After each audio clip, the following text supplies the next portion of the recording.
Why preppers and survivalists are going to die in an SHTF situation. Let's talk about it right after the intro.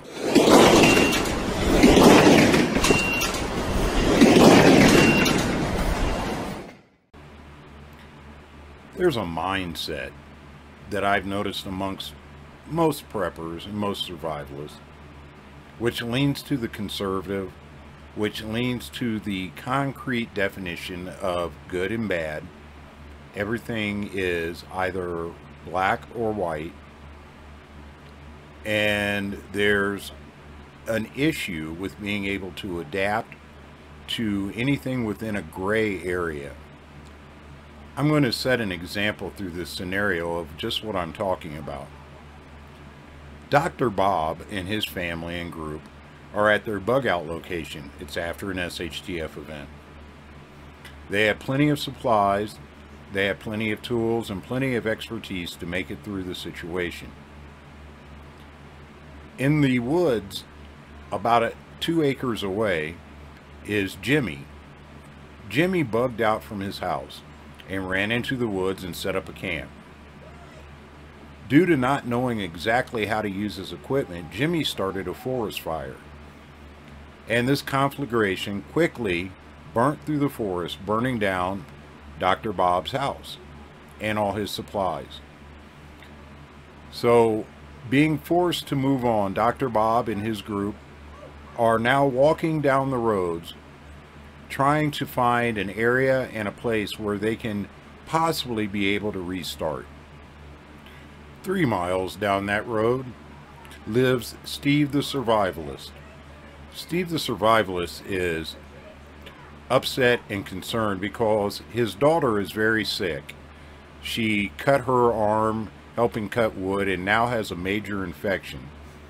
He doesn't know what to do about this situation, and he's also keyed up because he's had a lot of people coming to his home begging for food, and he is determined that he is not going to help anybody. He is going to make it on his own, because after all, he spent years prepping. He spent thousands and thousands of dollars putting together his gear and his equipment, and by God, nobody is going to come up his alley, his road, and take what he has for his family. Meanwhile, Dr. Bob, his wife, and his 3 children begin to walk down the driveway of Survivalist Steve's home. Dr. Bob notices a middle-aged woman working in a garden, but every few minutes running back to a reclining lawn chair where a small child is laying, who he can see is obviously ill. He quickens his pace because it's a sick child. He has no choice. He obviously has to go see if he can help. So he begins running up towards the child, just as Survivalist Steve grabs his AR-15 and mows down Dr. Bob and his family as they're coming up the driveway. Dr. Bob and Survivalist Steve both were right and both were wrong.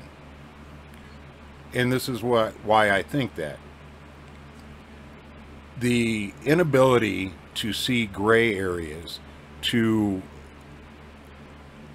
look at a situation not as a concrete black or white, a concrete, this is what I have to do, I have no choice, is going to be very dangerous in an SHTF situation, because everything will be fluid.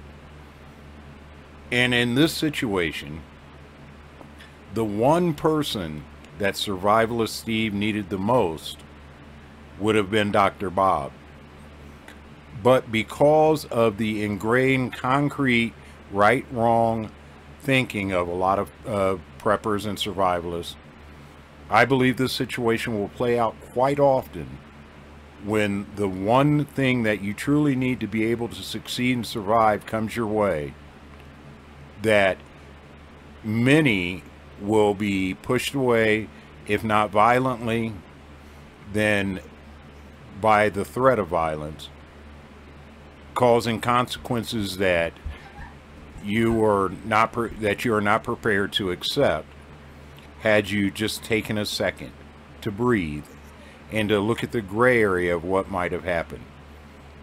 The only thing that I can say is a mistake on either side is that Survivalist Steve should have had a group. He should have been patrolling before his home, so no one was walking right up his driveway without him being able to stop them and find out what they were about.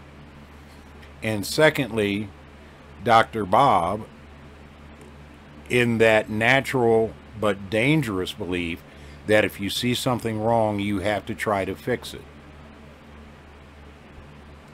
What I'd like to know is what you think about it. I'd like to know how you would handle the situation, and if you think I'm completely wrong, I'd like to hear where and how you think I'm wrong, because this is a learning process. We all learn from each other. So I look forward to seeing your comments below. If you like this kind of content, please hit the thumbs up button. If you want to see more, hit the subscribe button and that little bell notification.